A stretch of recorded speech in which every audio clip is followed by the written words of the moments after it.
Hi, financial correspondent Jen Rezac. I'm here today with Calvin Getz. He is the founder of Strategy Financial Group. Today talking about inflation. It's been called the silent killer of retirement plans. Sometimes, Calvin, it ramps up. Sometimes it goes down. It's hard to predict what inflation will be like in the future. Let's talk about how we plan for that.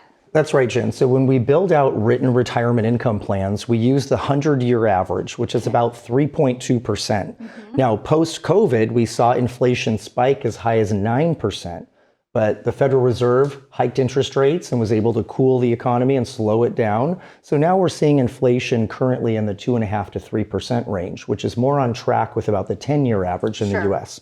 So we have to make sure that we put that in the financial plan so that people understand how that's going to affect their purchasing power going forward to maintain their lifestyle. Right. And inflation is just one of the challenges to be thinking about when trying to plan out the future and that roadmap for retirement.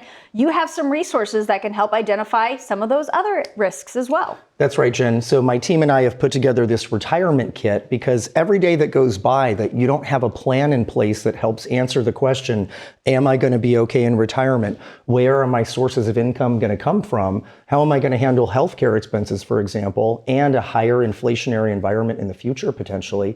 That can really be challenging for folks to live through retirement without that plan. That's right. And so when you think about that toolkit, it's got the book, all those different resources with those big topics related to retirement.